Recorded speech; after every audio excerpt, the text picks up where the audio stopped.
So today this is part one in 3 parts of how to download a file out of the tractor, how to email it into us, and then also how to then reload it back onto your tractor, combine, truck, whatever you're working on. So this is part one. So you're going to plug it into your diagnostic port. Today we're in a Steiger 420. So the diagnostic port is here under the buddy seat. If you got multiple ports, you always want into CAN bus 1, vehicle bus 1. Might be labeled a couple different ways, but you always want the primary CAN bus.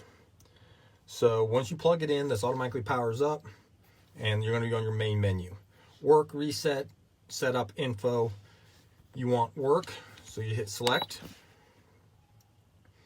This is Case IH. If you're working on whatever else, it could be multiple different things here. But today we're doing a Case IH. There will only be one option.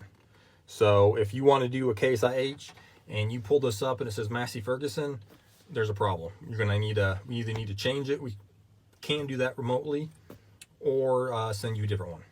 So just make sure this is whatever brand you're working on. Hit the green check mark again. And then it's going to give you a list of different series. We're going to go down here to quad track, select, and then here's all the different options. And we are doing a 420. This just means it wants you to make sure your batteries are good. A lot of times I'll hook my jumper cables, my truck up, battery charge or something, just so their batteries don't go dead during this process. It can take a while. And then it says switch on dashboard. So all you're doing is turning the key to the run position without starting the tractor. Then you're going to hit enter, okay.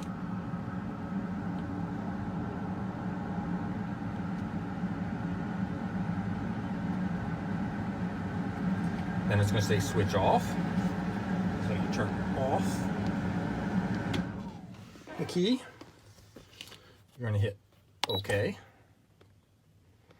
It's going to come up with your flash protocol.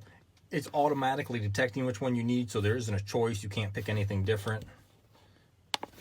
Hit OK. And now you're going to read. Switch the dashboard on.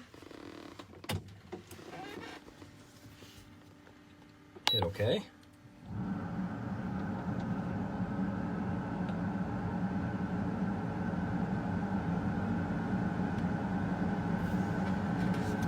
Switch dashboard off.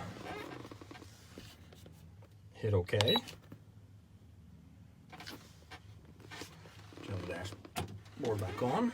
Just same as before, we're just turning the key from the off position forward to the run. And then when it says off, we just turn it right back to the off.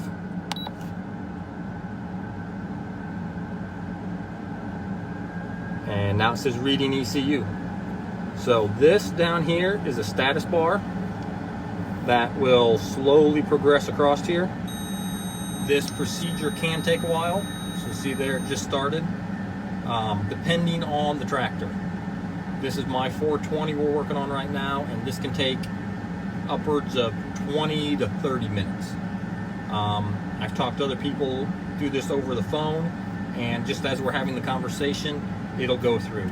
So it just kind of depends on the piece of equipment you're working on. We're not going to sit here for the next 20 to 30 minutes while this reads. So once you're done, it'll have you turn the key back off. You hit OK, and then turn the key back on, hit OK. Just follow the instructions on the screen. And then once you get back to that main menu where it says main menu at the top, then the first line will be work and they'll be highlighted. You're done. So once you get to that point, you can just unplug it from the diagnostic port, and then you're ready to watch part 2 of this video, where you actually download the file out of this box and email it into us. So we will keep all that for part 2. And it just, as you can see, this is slowly going across. One thing I didn't mention at the beginning, always a good idea, screw these in tight. As you can tell, they just kind of screw down in there. That way, if you knock it off, jiggle it around getting out of the cab, you don't have to sit here and stare at this as this runs across here. So as long as you know you got good batteries and nothing's happening, you can just go through and go off, do something else, and come back to it in a few minutes. It's not going to hurt anything at all. But I always make sure these are tight so it can't get loose and pop out. If you can hear the beeping behind me, that is on the A post. And it's just saying there's no communication with the engine controller. And it says that because this is communicating. So any faults you get on the A post or anything else, you can just ignore those because it doesn't really do anything. But thank you for watching.